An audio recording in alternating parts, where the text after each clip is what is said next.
Welcome back, everybody, to another episode of Rebellious Wellness Lifestyle. Today, my guest is Dr. Sue McCreadie, and we're going to go a lot of places. But Dr. McCreadie is both a pediatrician and still works with children, and she has her new purpose.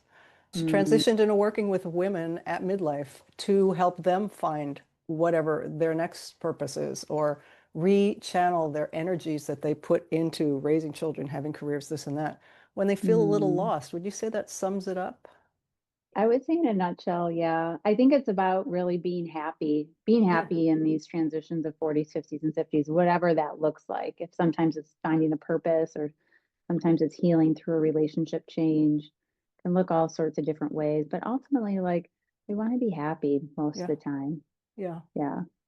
And since you work with women in this age bracket, like where do we begin? Okay, so you find yourself at midlife, maybe you're retiring, maybe your kids are grown and they're out of the house, and now you have this time and you think you're doing okay health-wise, but there's probably some stuff you want to do differently. How do you make sense of this with people when you work with them? Where do you start? Probably similar to you, like you take like this big intake of, okay, let me assess, let me see what's going on in your world. And often, like the problem that's presenting, there's a saying like the problem is never the problem. Yeah, yeah, I love that.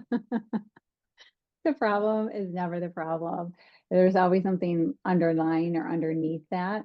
And I always start like where the person is. I know that sounds general, but let's just say I think one of the big themes of 40s, 50s, and 60s is transition, either like transitioning through relationships, like maybe you just experience a divorce, you're going through divorce, maybe there's infidelity in the relationship. And so you're trying to figure out, do I stay or do I go?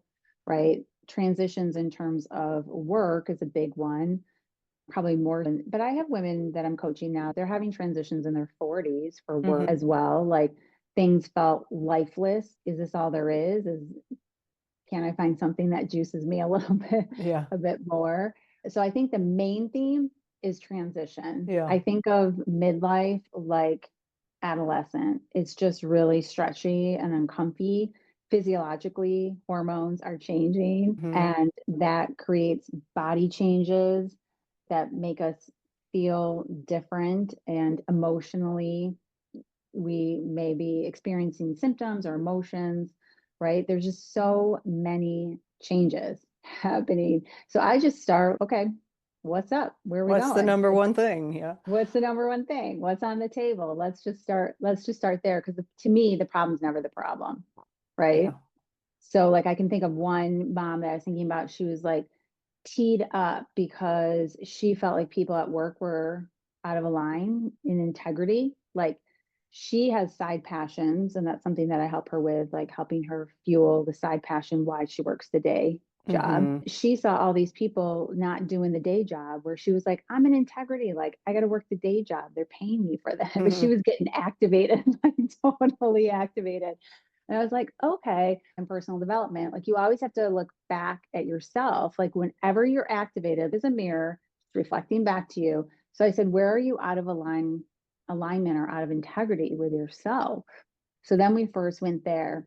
And then it just occurred to me, I was like, who did you witness in childhood that was out of line with integrity? And then she was just like, it was her dad had infidelity, right? And she was like, oh my gosh, just like the eyeballs of Yeah, the ahas, the awareness. Because once you can see that, it's okay.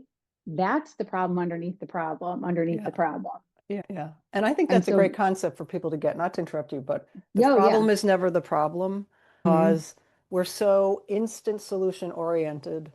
We want the answer or we want the diagnosis or we want somebody to help us. And A, nothing is ever that fast, or I shouldn't say never, but rarely does it happen in an instant unless you've been working on it. It's that then there's that instant, oh, I was an instant success overnight. It took me 25 years, that same kind of thing. So I just want people to get that. Mm, If they feel like I have this problem and it is X, I'm facing a divorce, or I might want to get divorced, or my body is betraying me. There's something under there that causes or is related to. So you have to look deeper. And that's why coaching is such a powerful. Right. I think of even with like in coaching personal development, the problem's never the problem because we can only consciously think of something until we access the subconscious, which is what happened through that layer of questioning. Then you're like, wow, that pattern's been there for a while. And I would even say what occurred to me as you were talking, I was like, that's even true in physical medicine, right? Like when we're working with someone who, if you're changing their diet or you're working towards encouraging them to eat healthier, like the problem isn't that they don't know what healthy food is or that they don't have the strategy and the plan and the system set up or even a model to follow, right? It's all the underlying things about what's driving them to use what should be a neutral vehicle of food as a disempowering vehicle to meet a need, either for certainty or variety or significance or connection, right? Or control. I know I was doing some research, and one of the things that comes up often with women at this time of life is that they feel like they have no Mm-hmm. agency, no control over their bodies. Sometimes it's work as we get older. Workplaces Mm-hmm. aren't always as friendly to people at midlife and beyond, especially if you need a new work situation.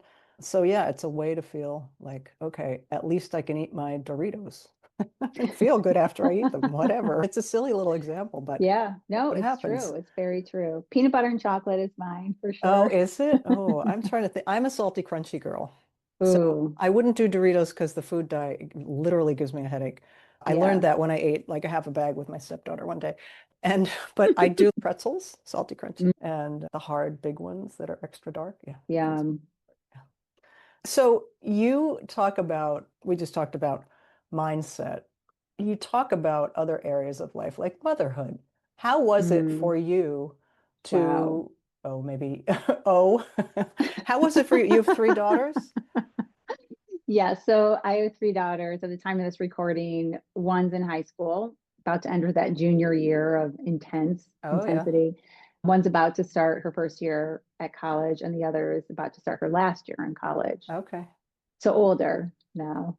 But Yeah. what were you going to ask? I was just like, ooh, that's I going was to be going to big. ask because you help women with motherhood, and I assume that I didn't have children of my own, I have stepkids. It's Hmm. hard all the way through, but Mm. once these young people become where they want more Mm. agency and they want to Hmm. separate, but they want to bond at the same time, and they're pushing you and pull, like, how did that work for you? And then why do you work with other people who are Why going do through I it? know? Why do I want to do that? Oh, it's just so good. I love relationships. One mom that I'm coaching right now, it's a lot about I'll share about my personal journey, but hers is there's an adult child living in the home. Mm, So she's single now. So it's an interesting dynamic, right? It's like the child wants to be independent and yet they're dependent to yes. live in your home. And ooh, it's waters to navigate for sure, but I love it.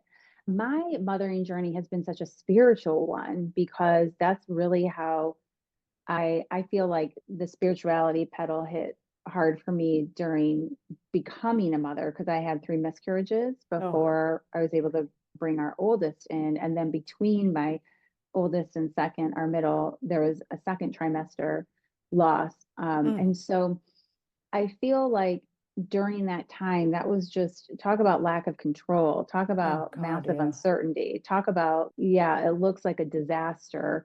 Actually, I think I felt like I was so mad at God, right? Yeah. Like universe source. I was like, Yeah. I hate you, like give me what I want.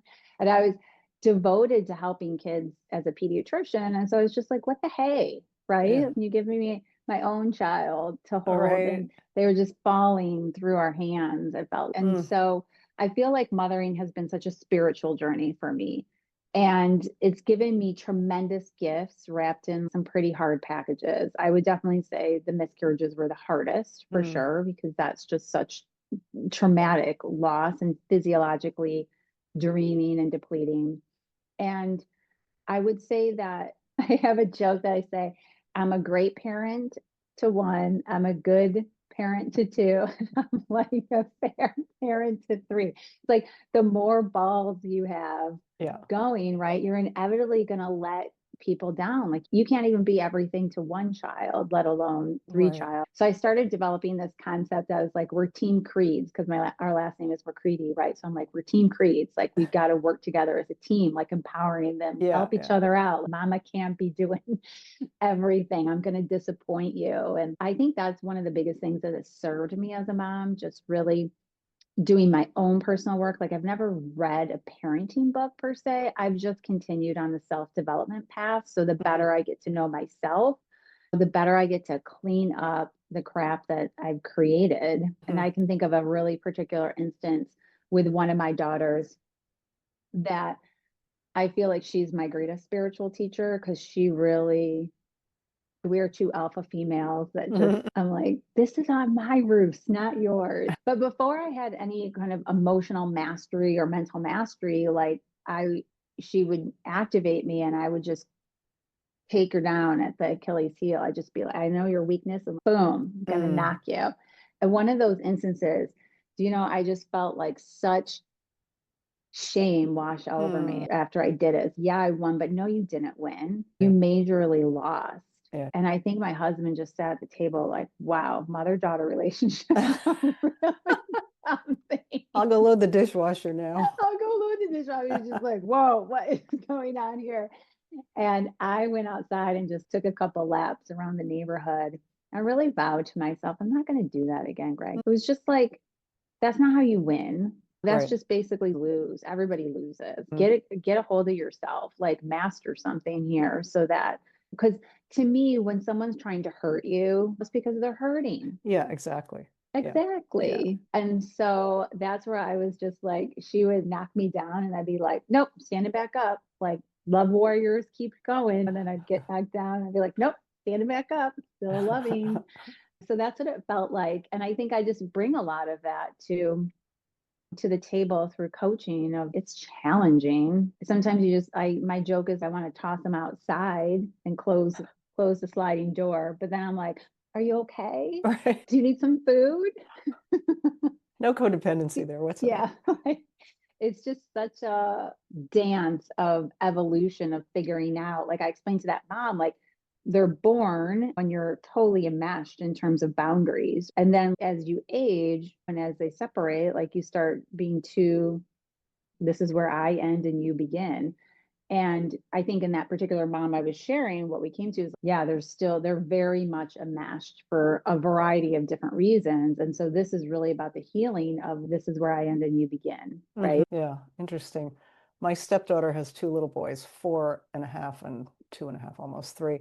And they came to visit, they live in England. They came to visit in May. And since I was around her when she was a teenager, younger, but then a teen, a tween, all of those ages where everything was, oh my God, everything's bad. People are on Facebook talking about me. And I think because, and I'm not giving myself the credit, I'm giving her the credit for taking it in and using it. But as she got through some of those things, something must have stuck because I hear her talking to the little guys and I hear her diffusing situations between the two of them because, of course, siblings, they're going to push each other's butt. And I love that. And I see her and her husband, how they are together. And maybe it's the age that they're 30, that generation maybe has more communication skills than I certainly grew up with when I was in that age. But it's great to see people using personal development skills, if you will, in their Yes. interpersonal relationships, because other than that, what's the point? I want to be close to the people I'm close to and not get so triggered. I still do. It's funny you mentioned love. The other day I had to take a walk. I was like, sending love is all, love cures everything. Because I had to talk myself down because I was starting to escalate in my feelings, which I try not to do. It happens, of I course, we're love human. that.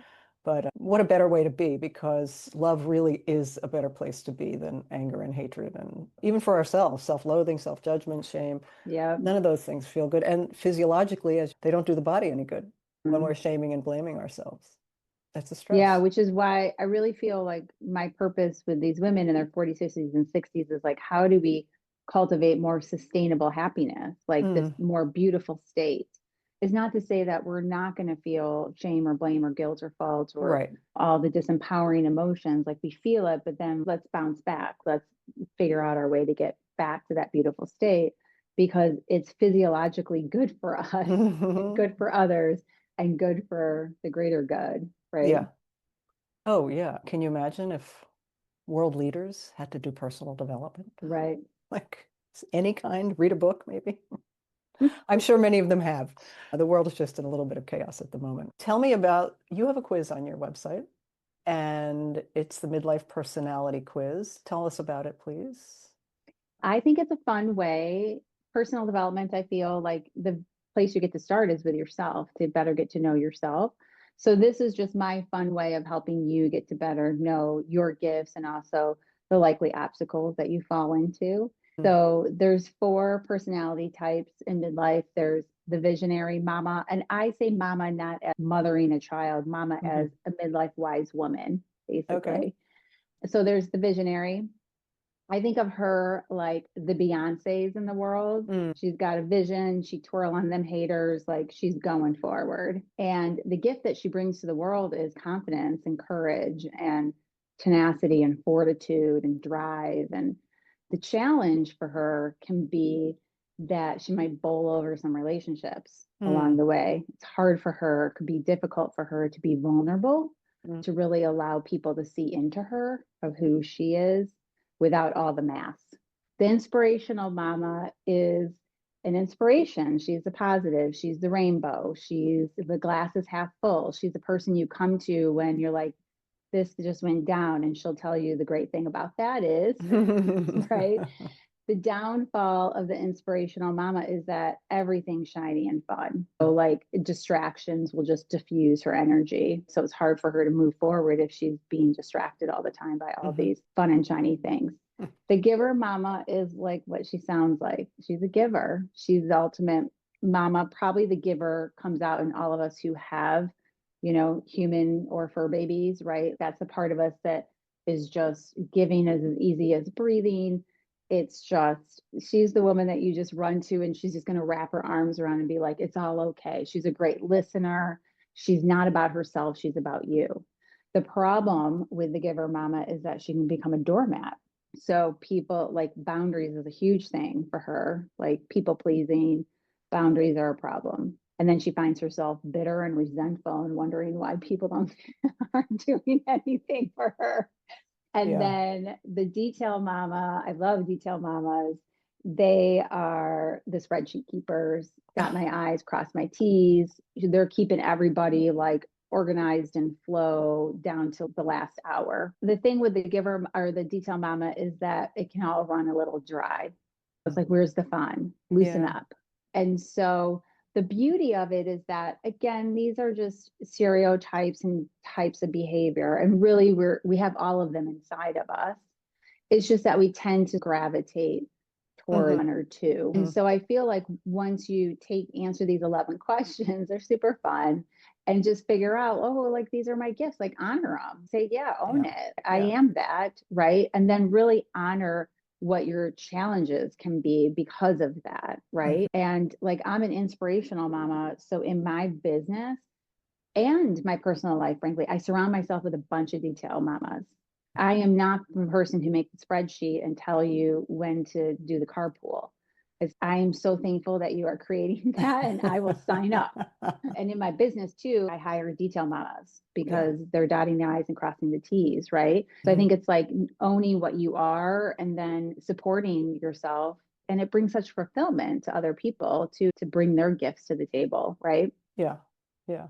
And to know, I always love when the shadow is brought in or a potential downfall, Yeah. because that's where we don't have self-awareness, generally speaking. Yes. We're It's just totally that, blind to it.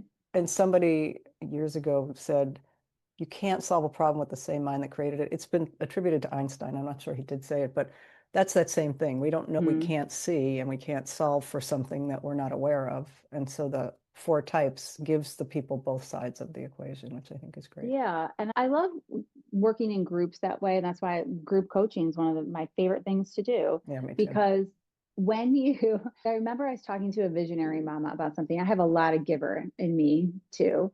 And so I said something. She's telling me how you asked. And so I said, this is how I asked. And she said, do you think that's direct? And I'm like, yeah, that's like really direct. She's like, no, that is not direct. That is wishy-washy. That is how you ask the question. And so It's interesting because I have a lot of accountability people in my life. And one of them, she's more of that visionary type mama. And I remember she crossed my boundary, right? And then I hung up and I was like, oh, I get to say this. Like, it's not comfortable, right?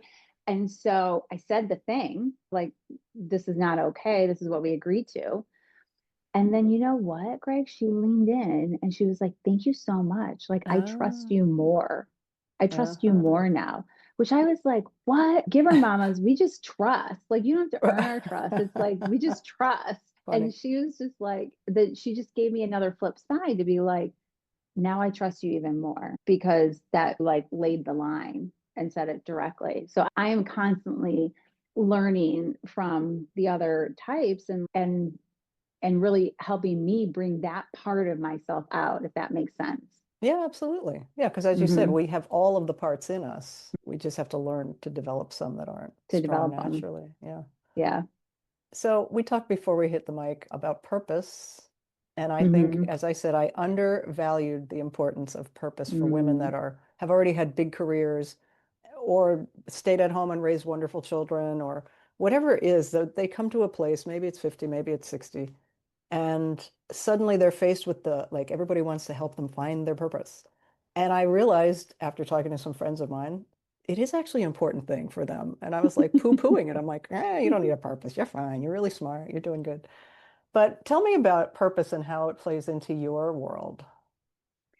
I think that purpose, like I'm trying to figure out because it's such a it's like Yeah, I know. it's just so, which is probably why you're like whatever. It Yeah. seems so like fuzzy, and there's so many like there's never, I don't believe there's one purpose, right? There's many purposes. Mhm. But I wonder if we look at them in terms of the needs that they fulfill. So like when someone says I've lost my purpose or I don't know what my purpose is anymore, if it's whether it's the kids have left or the career has shifted or retired, it's always about digging into, okay, what needs were being fulfilled by that purpose? And that, because that's what you're looking to replace. Right. So usually when you have a purpose for something, it fills a lot of needs. Like you're pretty certain that you're good at it. It usually, if you loved it, it usually probably brought an awesome amount of variety too. Mm. Like it wasn't the same boring thing every day. That would be a job. And a lot of people's, they were like, I want a purpose, not a job. I feel Yeah. like that's what's missing, right? One of the things that's missing. So you're usually pretty good at this purpose that you have. And that could be like being the mama, right? Like Yeah. you're certain, like, I'm pretty darn good at this. Everything's different every day for sure as a mom or in a career, right? If you're in a really like career that's growing you, you feel significant, like you I think feel that's a good like point. Yeah. seen and heard and needed. Needed is a big one for Yeah. moms. Like they Mhm. want to feel needed. And plus also at work, right?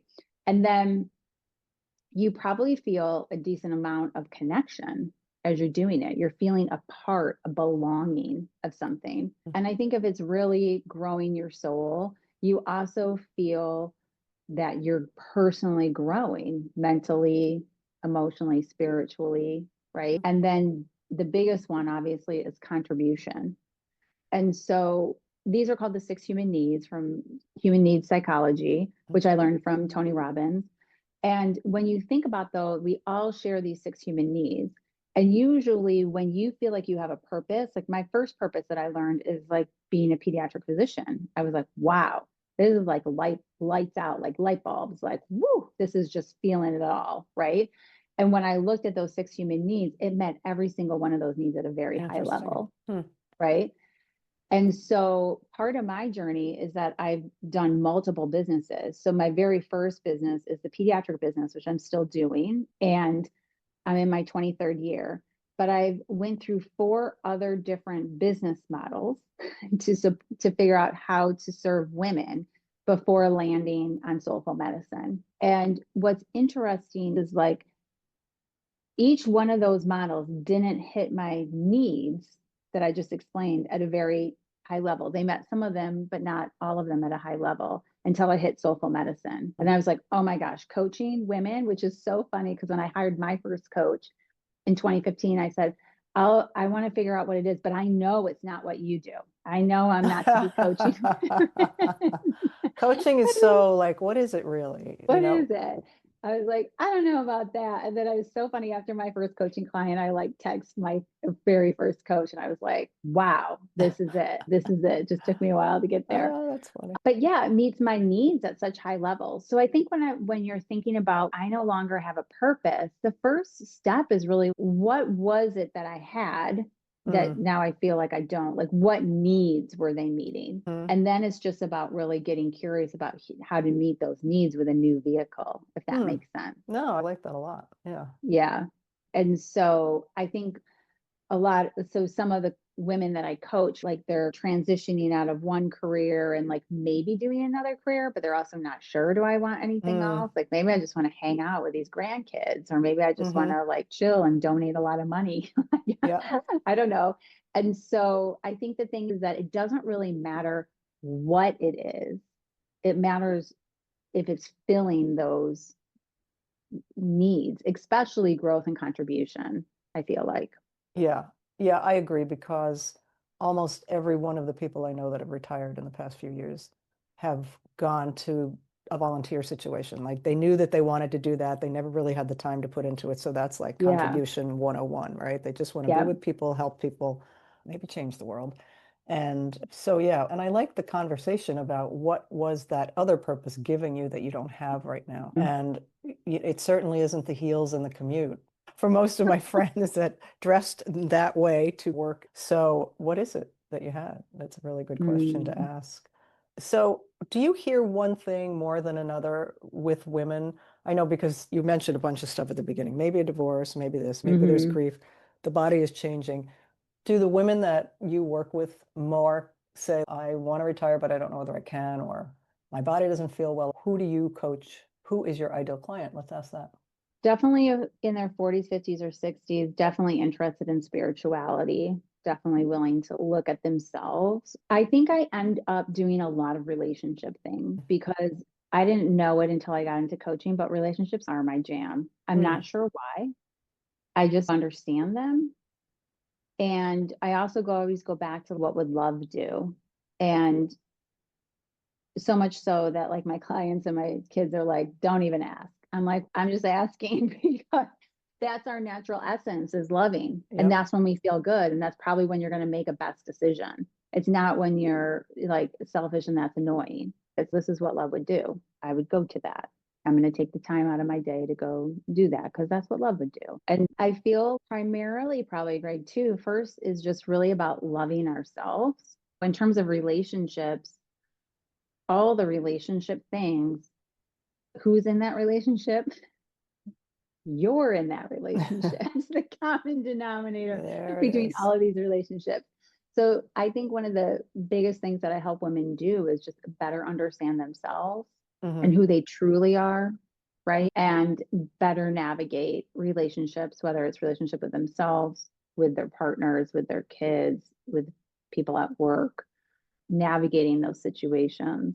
Yeah, and like you said, things are always changing, even if they feel stagnated. Like you're at a job, Mm, just putting in the time to retire, or somebody who's out of integrity, right? We have all these things that we have to navigate, and then midlife comes, and it seems like there's more players on the field that we didn't plan on. And I don't know why. Maybe because by midlife, many people have been in relationship with a partner for a long time, 15, 20, mhm. 25, 30 years. And that can get old easily. It takes Hmm. work to keep that. And I'm not saying the fire because I'm not talking about like when we first fell in love, but to keep the love, the what would love Hmm. do in this situation, to keep that going takes work. And Yeah. I assume that you probably encountered that kind of thing where, God, I've been with this person forever, and now what? Yeah. And you, again, like because it's been so long, you form your patterns, Hmm. right? And so it ends up just like people always like, you're the problem. It's you. If you would just change that, Yep. this would be fine. And I think that's really one of the first disciplines of having a successful relationship. Honestly, that you could look at it in terms of the six human needs again that we just went over: certainty, variety, significance, love and connection, growth and contribution.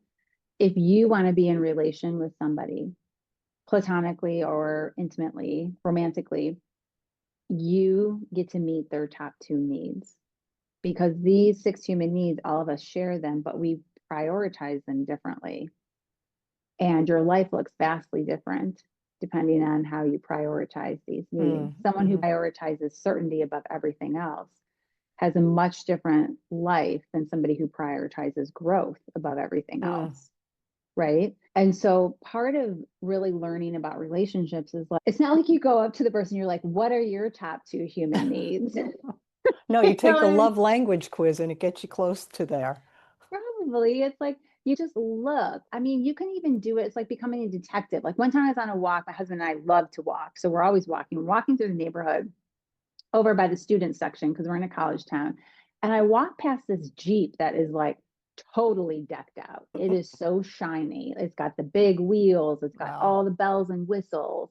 And like I just sit there and look at that thing and I'm like, that person wants to be seen. Like I would be shocked if significance was not one of their top two needs. Yeah. Like you don't go buy a car like that unless you want people to be turning and looking at you. Or unless you're a college sophomore guy and you want girls looking at you. Want girls driving like, yeah, I am driving this car. Look at me. So I think some of it's just like detective work, like just okay, like think about it. Think about it. Like if you had to guess, and like I always like that question. If you had to guess, what do you think their top two needs would be? And women will always let me know what they think. And based on behaviors of what they share with me about the person, I'll say, yeah, I think that's aligned, or I don't know, I might think about this need. This behavior seems to be linked to that. But you get to meet their top two needs if you want to be in relation with them.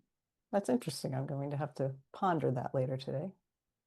And if you don't, like the idea is that you're leaning in and meeting their top two needs and then they're reciprocating. But if you're in a relationship, like I've got to share with, many women, if you're meeting their top two needs and you're like, I'm here meeting their top two needs, and where is this person like meeting their top two needs outside of the relationship?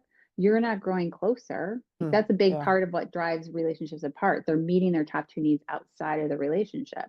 They're playing in the band or they're going to the next spiritual conference and instead of leaning in. But I love it for so many reasons because it makes it like super easy. I shouldn't say super easy. It makes it easier to understand when a relationship is technically like over, whether it's platonic or it's intimate romantic. Because if you're leaning in and meeting their top two needs, but they're never coming to the table, or even if they are coming to the table, but it's just not feeling like they're meeting your needs, like they're trying and it's just not happening, like it's just not there. You know what I mean? It's like, it just is what it is. This person at this time in their life is not able to meet your need in the way that feels like love for you. Right. And which is okay if you can make that decision for yourself. It's okay to feel like you're not getting your needs met. And if it can't be worked out in some way that works for both people to have your needs met, then it's okay to leave the relationship. Beautifully said. I read a statistic. Sometimes much harder to do. I was just going to say it's horrible to do, but I read a statistic that divorce is very common in people over 50, more so than 20 years ago. And I think possibly we do have more conversations out in the ethers about self-love, getting your needs met, that kind of thing. Now, whether everybody has all of the tools that they need to make that decision in a way that is best for both people, I don't know, but it's pretty common. They call it silver divorce.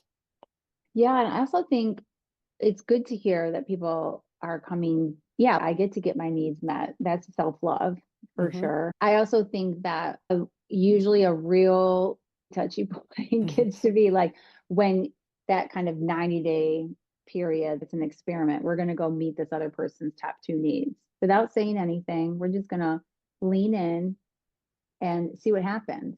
Are they going to reciprocate or not? Because leaders go first. Right. You know, what would love do? Love would lead. I'm going to lean in. I'm going to give this a go. Right. And sometimes that's a no-go. We just don't get there. We don't even get to that. So to me, it's like you may be your relationship like is on a level of roommates. Like it's not emotionally intimate. It's you're here for different reasons. Like you're Mm, here because it's easier to pay rent, maybe. You're here yeah. because it just meets your need for certainty and safety and security, and you're willing to compensate your need for love and connection in the interim. Super interesting. But I love that human needs psychology framework, be Yeah. able to look at that. Anything from purpose to relationships. Look at that. And here we are. We're going to cover the whole gamut of your expertise, Dr. Sue. Yeah, oh, we could just talk about this forever, but I want to let people know that your website is Dr. Sue McCreadie, CREADIE.com. And that's where you'll find the quiz and so much more, honestly. I think, and you have a community, do you have a community of We have people? a Yeah. community of women. Yeah, it's group coaching and they are an online community together off social. That's the gem. I feel like that's the real expander of soulful medicine. It's the community. Like that is the medicine, right? These other Yeah. women, these other visionary, detail giver, Mhm. inspirational mamas in your world. Yeah. Yeah, and I think women, it's no secret, it's brain science. Women need connection in Mm, different ways than men. We need more of it. We need deeper relationships and connections. And you can have a deep relationship and connection with an online group. People might say, oh, that's different. It's not in person. You're right, it's not. But I have run group coaching programs and I've been in them where I never left the house, but I I have agree. still friends 5, 7, 8, 10 years later. I agree. Yeah. I agree too. Absolutely. Well, Dr. Sue, you have taken us many places, all of which have been delightful to hear about. And anybody who's looking for this kind of support in their lives, I would highly recommend Dr. Sue. She hit all the high points of, not that I know so much, but I do know about getting your needs met and personal development and what would Mm, love do, honestly. It just takes all the agony out of the decision-making process, if you think of it that way. Just what would beautifully love said. do? Yeah. Love would come back next week with another fabulous guest, and Love would let you go back to your day. Thank you very much for your time. I really enjoyed this conversation. Thank you so much, Craig. You're welcome.